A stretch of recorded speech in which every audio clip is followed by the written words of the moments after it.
GIT की smart class में आप सभी का स्वागत है। और अकाउंटिंग की इस क्लास में आज हम लोग पढ़ने वाले हैं ट्रेडिंग अकाउंट के बारे में। देखिए, ट्रेडिंग अकाउंट के बारे में मैंने आपको बताया था कि फाइनल अकाउंट के अंतर्गत जो है, मैंने आपको बताया था कि फाइनल अकाउंट के अंतर्गत जो है ट्रेडिंग अकाउंट पीएल अकाउंट होता है और बैलेंस शीट होता है।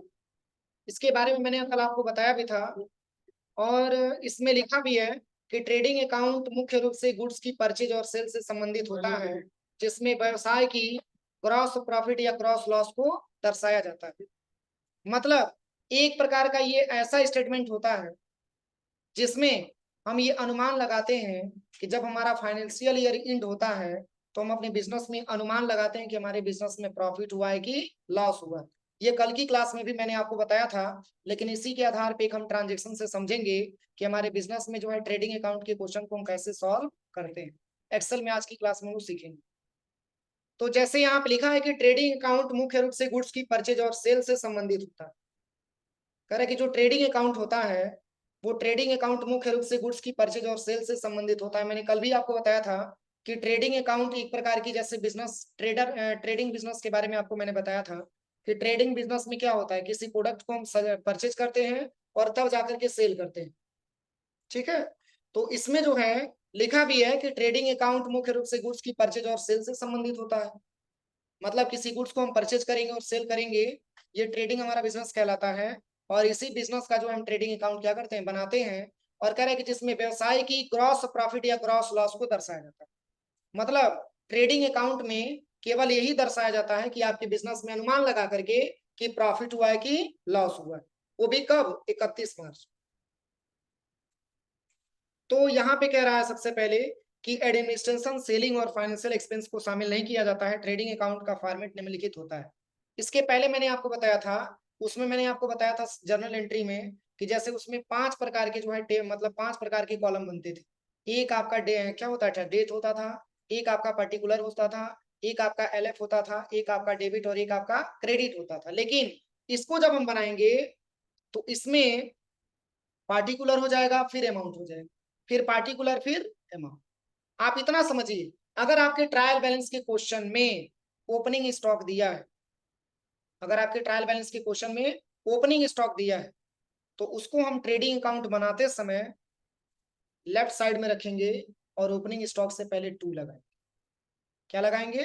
2 लगाएंगे। ये किस में दिया रहेगा? ट्रायल बैलेंस में दिया रहेगा। किसमें? ट्रायल बैलेंस में दिया रहेगा। अगर आपके ट्रायल बैलेंस के क्वेश्चन में परचेज दिया है तो उसको हम ट्रेडिंग अकाउंट बनाते समय लेफ्ट साइड में लिखेंगे और परचेज से पहले 2 लिखेंगे, उसका अमाउंट हम वहीं पे मेंशन कर देंगे। बताया था मैंने कल ना, अगर आपके ट्रायल बैलेंस के क्वेश्चन में परचेज रिटर्न दिया है तो उसको हम जो है ट्रेडिंग अकाउंट बनाते समय लेफ्ट साइड में लिखेंगे और उसके पहले हम लिखेंगे लेस रिटर्न और उसके सामने अमाउंट मेंशन कर देंगे। ठीक है, लेकिन अमाउंट वाले में हम आकर के अमाउंट तब लिखेंगे जब फाइनल हमारा कैलकुलेशन हो जाएगा। जैसे खरीदा मैंने 80 रुपए का और वापस कर दिया मैंने 10 रुपए का, तो शेष कितना बचा? 70 रुपए का। वही 70 रुपए का अमाउंट हमको अमाउंट में मेंशन करना। ठीक है ना? अब ये नहीं कि परचेज वाला भी अमाउंट अमाउंट में लिख दीजिए और रिटर्न वाला भी अमाउंट अमाउंट में लिख दीजिए, तब गलत हो जाएगा। इसकी पहले साइड में आप कैलकुलेशन कर दीजिएगा, जैसे कि यहाँ पे एक्स बना करके दिया हुआ है समझने के लिए। जब साइड में कैलकुलेशन हो जाएगा तो शेष जो राशि बचेगा वही हम अमाउंट में क्या करेंगे, फिलअप करेंगे। उसके बाद से मैंने आपको बताया था कि ट्रायल बैलेंस के क्वेश्चन में बहुत सारा एक्सपेंस भी दिया रहेगा, जैसे वेजेस हो गया, आपका कैरेज हो गया, फ्रेट हो गया, और भी बहुत सारे फैक्ट्री के चार्जेस होते हैं। उस पूरे एक्सपेंस को हम एक साथ क्या कर लेंगे, जोड़ लेंगे। और जोड़ने के बाद तब जाकर के हम जो है अमाउंट वाले ऑप्शन में ला करके उसका अमाउंट हम फिलअप कर देंगे। ठीक है, इसी तरीके से मैंने आपको बताया था कि अगर ट्रायल बैलेंस के क्वेश्चन में अगर सेल आता है, सेल का मतलब, सेल्स का मतलब बेचना। अगर सेल्स आता है किसमें, ट्रायल बैलेंस में, तो उसको हम ट्रेडिंग अकाउंट बनाते समय राइट साइड में लिखेंगे और सेल्स से पहले क्या लिखेंगे, बाई लिखेंगे। ये ध्यान दीजिएगा कि कब हमको बाई लिखना है, कब हमको 2 लिखना है। जो वैल्यू हमारा लेफ्ट की साइड में आएगा उसके पहले 2 लिखेंगे और जो हमारा राइट में आएगा उसके पहले बाई लिखेंगे। तो अगर ट्रायल बैलेंस क्वेश्चन में बाई आता है, सॉरी सेल्स आता है, तो उसको हम जो है ट्रेडिंग अकाउंट बनाते समय राइट साइड में लिखेंगे और सेल्स से पहले क्या लिखेंगे, बाई लिखेंगे। अगर ट्रायल बैलेंस के क्वेश्चन में सेल्स रिटर्न आता है, क्या आता है, सेल्स रिटर्न, तो उसको भी ट्रेडिंग अकाउंट बनाते समय राइट साइड में लिखेंगे और उसके पहले लेस रिटर्न लिखेंगे। ये नहीं कि सेल्स रिटर्न लिख दीजिएगा, क्या लिखना है, लेस रिटर्न। अगर परचेज रिटर्न आएगा तो लेस रिटर्न, ठीक है ना, और उसका अमाउंट हम मेंशन कर देंगे। उसके बाद से बाई क्लोजिंग स्टॉक, अब देख लीजिए आपकी स्टॉक में कितने रुपए का माल बचा हुआ है, उस अमाउंट को मेंशन कर दीजिए। इन दोनों जोड़ने के बाद जिस साइड हमारा वैल्यू कम आएगा, जिस साइड हमारा वैल्यू ज्यादा आएगा, तो जितना वैल्यू ज्यादा आएगा उतना हम वैल्यू कम साइड में ला करके जोड़ देंगे, ताकि दोनों हमारा क्या हो जाए, बराबर, तभी जाकर के हमारा ट्रांजेक्शन कंप्लीट होगा। अब हम देख लेंगे कि इस साइड ज्यादा आ रहा है, उस साइड का अमाउंट हम मेंशन कर लेंगे। जैसे एक्सेल पे हम बता रहे हैं, जैसे मैंने एक फॉर्मेट बना करके रखा हुआ है, trading account for the year ending example 31 मार्च 2023। 31 मार्च को ही बनता है आपका क्या, ट्रेडिंग अकाउंट, इसी के आधार पे बनाया जाता है। तो जैसे नॉर्मल मैं ट्रांजेक्शन आपको बता रहा हूँ, ध्यान से समझिएगा, नहीं समझ में आएगा तो पूछ लीजिएगा, ठीक है ना। जैसे यहाँ पे लिखा है ओपनिंग स्टॉक, तो हमारे पास तो कोई क्वेश्चन है नहीं, एज्यूम करके हम बना रहे हैं। एज्यूम करके बनाएंगे तो ऑटोमेटिक आपको पता चल जाएगा कि आपके बिजनेस में ग्रॉस प्रॉफिट हुआ है कि ग्रॉस लॉस हुआ है। तो जैसे मान के चलिए कि हमारे बिजनेस में ओपनिंग स्टॉक था 1,000 रुपए, कितने रुपए का, 1,000 रुपए का मैंने ओपनिंग स्टॉक रखा। जैसे मैंने बिजनेस जब स्टार्ट किया तो उस केस में मात्र 1,000 रुपए का मैंने स्टॉक ला करके अपने बिजनेस में रखा।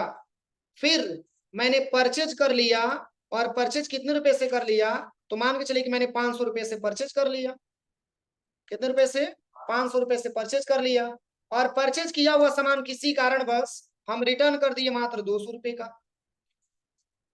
500 रुपए का मैंने खरीदा था और 200 रुपए लगा करके मैंने क्या कर दिया, रिटर्न कर दिया। तो शेष हमने माल कितने रुपए का खरीदा, 300 रुपए का। तो चूंकि 500 में से 200 माइनस हो जाएगा, तो यहाँ पे शेष अमाउंट आपका बच जाएगा कितना, 300। यहाँ तक कोई दिक्कत। अपने बिजनेस में मैंने स्टॉक रखा 1,000 रुपए का, फिर मान के चलिए कि 500 रुपए का और मैंने कुछ सामान परचेज कर लिया, उसमें से किसी कारणवश 200 रुपए का सामान मैंने ला करके रिटर्न कर दिया, तो शेष हमने परचेज किया कितने रुपए का, 300 रुपए का। क्यों, क्योंकि अमाउंट हमारे पास यही है ना, इतना ही रुपए का तो प्रोडक्ट हमारे पास बचा रहेगा। और परचेज रिटर्न हम कब करते हैं, किसी कारणवश अगर वो सामान हमको खराब मिल जाता है तभी तो हम वापस करते हैं। जैसे मान के चलिए कि आपने 10 पीस कीबोर्ड खरीद के लेके आया 500 रुपए में, ठीक है, और उसके बाद से आपने 200 रुपए का कीबोर्ड ले जाकर के वापस कर दिया, क्योंकि उसमें किसी कारण प्रॉब्लम आ गई कि वो कीबोर्ड में कुछ बटन आपका काम नहीं कर रहा, तो आपने उसको रिटर्न कर दिया। रिटर्न तभी नहीं करेंगे जब कुछ रीजन होगा। तो आपने 200 रुपए का सामान आपने ला करके वापस कर दिया, तो शेष आप 300 रुपए का सामान खरीदे ना। बोलिए, अब चलिए, आपके बिजनेस में टोटल एक्सपेंस हो गया, मान के चलिए कि आप अपने बिजनेस में जो है वेज आपने दे दिया, भाड़ा दे दिया आपने, ठीक है, फ्रेट चार्ज आपने दे दिया, इलेक्ट्रिसिटी बिल आपने दे दिया, रेंट आपने पेड कर दिया, वेजेस आपने दे दिया, से स्टाफ सैलरी आपने दे दिया। ये सारे हमारे बिजनेस के क्या होते हैं, एक्सपेंस होते हैं। एक्सपेंस में मैंने पढ़ाया है ना, पोस्टेज हो गया, पोस्टेज का मतलब डाक खर्च, ठीक है, इसके साथ साथ एडवर्टाइजमेंट एक्सपेंस आ गया। ये सारा एक्सपेंस जोड़ करके आपके बिजनेस में जो आ गया, वो मान के चलिए कि आपका बिजनेस में टोटल एक्सपेंस कितने रुपए का, 800 रुपए का। अब लेफ्ट वाले साइड में किसी को कोई प्रॉब्लम, यहां तक हम कैसे पहुंचे, कोई दिक्कत किसी को। देखिए, ये तभी संभव है जब आप ट्रायल बैलेंस समझेंगे।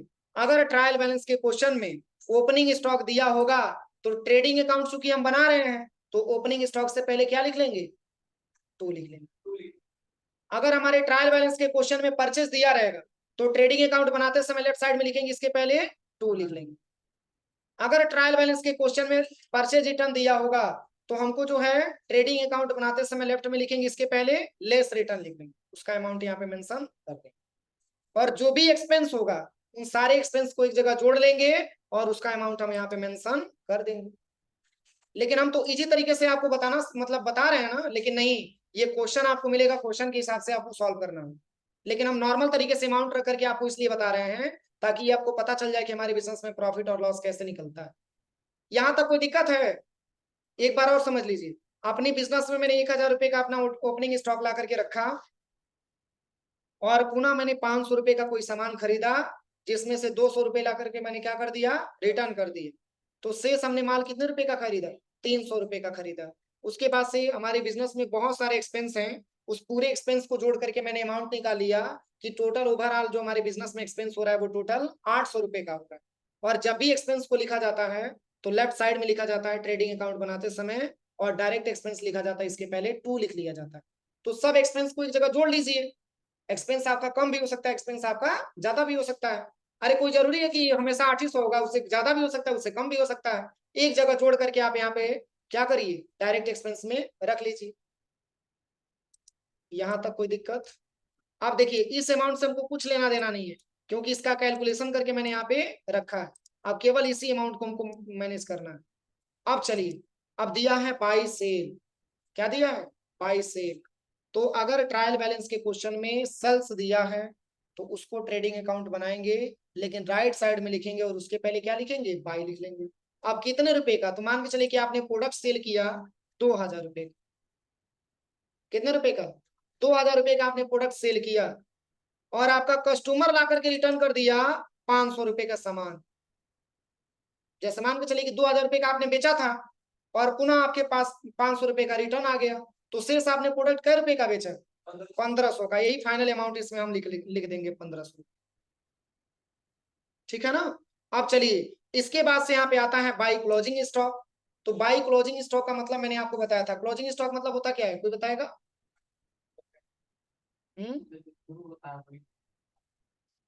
और कोई बताइए। यहाँ पे बाई क्लोजिंग स्टॉक क्या होता है? Closing stock, what is closing stock?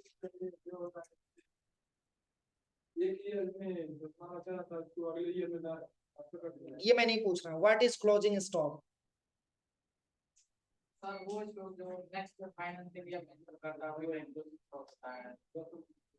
देखो सही बता रहे हो, लेकिन थोड़ा बहुत उसमें भूल जा रहे हो। बैठो मैं बताऊं। आप इस तरीके से बोलिए कि फाइनेंशियल ईयर के अंत में शेष बचा हुआ स्टॉक हमारा क्लोजिंग स्टॉक कहलाता है। ठीक है? मैंने एक एग्जांपल भी दिया था कि जैसे मान के चलिए कि अपने बिजनेस में आपने 50 पीस लैपटॉप लेकर के आया, आप अपने लैपटॉप से बिजनेस करना चाहते हैं, और बेचते गए बेचते गए बेचते गए, और 31 मार्च जब आया तो आप अपने बिजनेस में ये देख पा रहे हैं कि हमारे बिजनेस में भी 10 पीस हमारे पास लैपटॉप बचा हुआ है। तो कै पीस लैपटॉप आपने बेच दिया? 40 पीस आपने बेच दिया। तो जो 10 पीस जो आपका शेष बचा हुआ है 10 पीस, वही हमारा क्लोजिंग स्टॉक कहलाता है। और वही अगले ईयर के लिए, अगले फाइनेंशियल ईयर के लिए हमारा ओपनिंग स्टॉक में कन्वर्ट होगा। उसी को हम क्लोजिंग स्टॉक बोलते हैं। एक छोटा सा एग्जांपल एक और मैं आपको बताऊं कि जैसे मान के चलिए कि आपने जो है, आपने एजेंसी ओपन किया, एजेंसी में आपने 10 ट्रैक्टर ला करके रख दिया बेचने के लिए, बेचते गए, और लास्ट में फाइनेंशियल ईयर जब एंड हुआ 31 मार्च आया, तो आपने ये पाया कि हमारे स्टॉक में 3 ट्रैक्टर अभी बचा हुआ। तो स्टॉक में हम क्या बोल सकते हैं? स्टॉक, क्लोजिंग स्टॉक में हम क्या बोल सकते हैं? 3 स्टॉक बोल सकते हैं, क्योंकि 3 ही पीस बचा हुआ है, तो वही तो 3 स्टॉक हो जाएगा हमारे पास। या तो आप उसका मूल्य लिख दीजिए, सबसे बेहतर होगा कि कितने रुपए का मैंने माल खरीदा था, और बेचने के बाद कितने रुपए का माल हमारे स्टॉक में बचा हुआ है, वही हमारे लिए क्लोजिंग स्टॉक कहलाता है। और वो कब दिखाई देता है? तो हमेशा जब फाइनेंशियल ईयर एंड होता है तब 31 मार्च को ही दिखाई देता है। और वही जो शेष बचा हुआ माल होता है, उसके मॉर्निंग टाइम में, यानी कि नेक्स्ट ईयर में, यानी कि अगले फाइनेंशियल ईयर में जाकर के वो क्या हो जाता है? कन्वर्ट। तो मान के चलिए कि हमने बिजनेस में, एक बात बताइए, अगर मैंने 1000 रुपए से अपना बिजनेस स्टार्ट किया था, तो कोई जरूरी है कि पूरा 31 मार्च तक 1000 रुपए में काम चलाएंगे? उसमें और भी तो माल हम खरीदेंगे। तो मान के चलिए कि बहुत सारा मैंने ट्रांजेक्शन किया बीच में, बहुत सारा मैंने ट्रांजेक्शन किया कि बहुत सारा स्टॉक मैंने ला करके दुकान में रखा, बेचते गया, शेष हमारे स्टॉक में 3000 रुपए का स्टॉक अभी पड़ा हुआ है। कितने रुपए का? 3000 रुपए का स्टॉक हमारे पास पड़ा हुआ है। यहां तक किसी को कोई प्रॉब्लम? यहां तक कोई प्रॉब्लम हो तो पूछिए। पीछे मोहित, समझ में आया? सूरज, तेज प्रताप, समझ में आया? तो मैं अभी निकलवाऊंगा यहीं पे, और पूरा चेक भी करवाऊंगा। अगर कोई डाउट हो तो पूछ लीजिए। कोई डाउट है? कोई डाउट नहीं है? तो इतना आप लोग नरम से क्यों बोल रहे हो? नहीं सर, मतलब हमारी भी नंबर आएगी। अगर कोई डाउट हो तो पूछ लो आप लोग, क्योंकि ये लास्ट में बता रहा हूँ, इसके बाद से कल हम लोग पीएल अकाउंट पढ़ा जाएगा। कोई भी डाउट हो तो पूछिए। कोई डाउट नहीं है? अच्छा, ठीक है। चलिए, अब यहाँ पे देखिए, अब 2 ऑप्शन आपका वेट कर रहा है। एक है आपका ग्रॉस प्रॉफिट, और एक है आपका ग्रॉस लॉस। तो ये दोनों ऑप्शन को अभी छोड़े रहिएगा। क्यों? क्योंकि दोनों अमाउंट आपको चेक करना है कि लेफ्ट में कितना आ रहा है और राइट में कितना है। तो देखिए, लेफ्ट में अगर आप इंक्लूड करेंगे तो इक्वल, और यहाँ पे लिखिएगा सबसे पहले 1500, और प्लस आपका दिया है 3000। सिंपल मैं बता रहा हूँ, वैसे नॉर्मल आप ट्रांजेक्शन से जोड़ ही सकते हैं, लेकिन हम नॉर्मल तरीके से आपको इसलिए बता रहे हैं ताकि आपको आइडिया मिल सके। तो राइट साइड में आ गया कितना रुपया? 4500 रुपया। अब लेफ्ट साइड में इंक्लूड करते हैं, इक्वल 1000 प्लस 300 प्लस 800, दोनों जोड़ करके कितना हुआ 2100। किस साइड का अमाउंट ज्यादा है? राइट साइड का अमाउंट ज्यादा है। क्यों? क्योंकि राइट साइड में 4500 आ रहा है और लेफ्ट साइड में 2100 आ रहा है। अब दोनों में हम मिलाएंगे, सबसे पहले इक्वल करेंगे और यहाँ पे लिखेंगे 4500 और माइनस करेंगे 2100। अब देखिए 2400 एक्स्ट्रा आ रहा है किस साइड, लेफ्ट में कि राइट में? लेफ्ट में कि राइट में? एक्स्ट्रा आ रहा है 2400 राइट, यानी कि यही 2400 ये लेफ्ट वाला मांगेगा कि अगर तुम 2400 रुपया और हमको दे देते ना तो हम भी तुम्हारे बराबर हो जाते। अब समझ में आ रहा है ना? अब ये कहेगा ठीक है कोई दिक्कत नहीं, चलो हम 2400 तुम्हारे में ही आ जा रहे हैं। तो ये 2400 आ जाएगा किसके लिए? हिसाब को मैनेज करने के लिए। अभी तो प्रॉफिट अभी समझिएगा, लेकिन 2400 आ जाएगा किसके लिए? हिसाब को मेंटेन करने के लिए। अब देखिए अगर हम दोनों साइड अगर हम मेंशन करेंगे तो यहाँ पे मैंने इक्वल सम किया और ब्रैकेट यहाँ से ओपन कर लिया। अब देखिए इस पूरे अमाउंट को भी जोड़िए तो टोटल अमाउंट आ गया कितना? कितना आ गया? 4500। अब यहाँ पे भी टोटल अमाउंट को जोड़ लीजिए, इक्वल सम और ब्रैकेट ओपन करिए और इन दोनों अमाउंट को भी जोड़ लीजिए। अब देखिए जितना आपका लेफ्ट है उतना ही आपका राइट है, लेकिन देखने को क्या मिला? देखने को क्या मिला? 2400 रुपए से हमारा बिजनेस प्रॉफिट में चला गया। 2400 रुपए से प्रॉफिट हमारे बिजनेस में चला गया।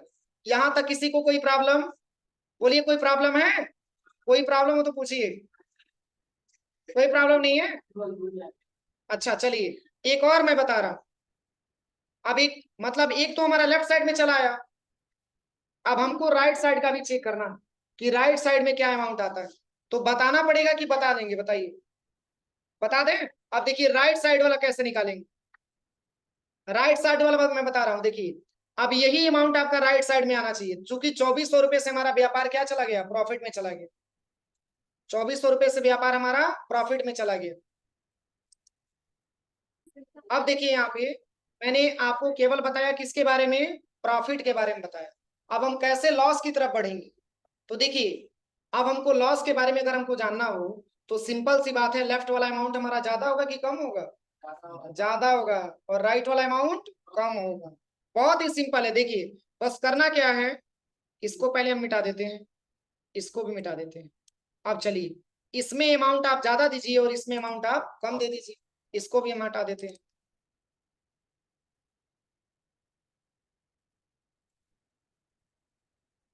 अब ध्यान से समझिएगा, एक मैंने आपको प्रॉफिट वाला बता ही दिया और एक आपको लॉस वाला बता रहे हैं। जैसे हमारी बिजनेस में स्टॉक आया, मान के चलिए कि 5000 रुपए का। कितने रुपए का? 5000 रुपए का। और मैंने कोई सामान परचेज किया यहाँ पे 4500 रुपए का, और जो है मैंने यहाँ पे जो है रिटर्न कर दिया 1000 रुपए का। तो शेष कितना बचा? 3500 बचा ना। यहाँ पे 3500 मैंने फिलअप कर दिया। अब ओवरऑल एक्सपेंस जो हमारे बिजनेस में आ गया वो मात्र आ गया 1200 रुपए का। कितने रुपए का? 1200 आ गया। अब देखिए किसी प्रोडक्ट को मैंने सेल किया था 5000 रुपए का और रिटर्न हो गया 5000 नहीं, यहाँ पे बढ़ा लीजिएगा अमाउंट, यहाँ पे मैंने ले लिया 9000 रुपया, ठीक है। और इसके बाद से आपने रिटर्न कर दिया मात्र ये, आप ले लीजिए यहाँ पे जो है, यहाँ पे 1000 ही कर लीजिए। तो शेष आपके सामान मतलब कितने रुपए का आपने सेल किया? 8000 का अमाउंट आप यहाँ पे फिलअप कर लीजिए, 8000 हो जाएगा। इसके बाद से आपके ओवरऑल जो आपके बिजनेस में जो स्टॉक बचा हुआ है वो आपका पड़ रहा है कितने रुपए का? 15000 रुपए का। कितने रुपए का? 15000 रुपए का आपके पास जो है एक्सपेंस, 15000 रुपए का जो है शेष अमाउंट आपके पास बचा हुआ है। किस साइड का अमाउंट ज्यादा हो रहा है, लेफ्ट में कि राइट में? राइट में ज्यादा हो रहा है ना, तो राइट में ज्यादा होगा तो पुनः लेफ्ट में ही आएगा। चलिए कोई दिक्कत नहीं है, यहाँ से एक जीरो और बढ़ा लेंगे तो मेंटेन हो जाएगा ना। यहाँ पे 50,000 कर लीजिए, ठीक है। 50,000 कर लिया, अब तो वैसे मेंटेन हो जाएगा। अब हो जाएगा। अब देखिए अब इन दोनों को जोड़िए, सबसे पहले इक्वल करिए और यहाँ पे 8000 और प्लस ले लेंगे कितना? 15,000। 15,000 दोनों जोड़ के कितना आ गया? 23,000। अब इधर का आप जोड़ेंगे तो 50,000, यहाँ पे इक्वल कर लीजिएगा, यहाँ पे 50,000 हो जाएगा प्लस 3500 प्लस 1200, कितना आ गया? 54,700। तो देखिए इधर बात नहीं है, बात नहीं, ये देखिए ये लेफ्ट का अमाउंट है, और ये आपका राइट का अमाउंट है। तो राइट वाला ज्यादा है कि लेफ्ट वाला ज्यादा है? लेफ्ट वाला ज्यादा है। अब दोनों में हम इक्वल करेंगे। अगर हम इक्वल करेंगे और यहाँ पे 54,700 लिखेंगे और माइनस कर देंगे 23,000 रुपए से, अब कितना ज्यादा है? हाँ, तो ये राइट वाला अब मांगेगा कि काश तुम हमको 31,700 रुपया दे देते तो हम तुम्हारे बराबर हो जाते। अब देखिए, अब अगर हम दोनों जोड़ेंगे तो यहाँ पे सबसे पहले इक्वल करके सम करिए, ब्रैकेट ओपन करिए। अभी इन तीनों डेटा को एक साथ आप जोड़िए और ब्रैकेट क्लोज करके एंटर करिए। रिजल्ट आ गया 54,700। पुनः यहाँ पे आ जाइए, इक्वल करिए, सम करिए, ब्रैकेट ओपन करिए। अब इन तीनों डेटा को एक साथ आप जोड़िए और ब्रैकेट क्लोज करके एंटर कर दीजिए। इसका अमाउंट आ गया 54,700। लेकिन देखने को क्या मिला? तो 31,700 रुपए से हमारा बिजनेस लॉस में चला गया है। इस तरीके से हम बोल सकते हैं कि हमारा बिजनेस 31,700 रुपए का लॉस जा रहा है। अब समझ में आया? अब हो जाएगा? अब किसी को कोई दिक्कत? तो बस ऐसे ही बनाइए आप लोग चल के लैब में, ठीक है।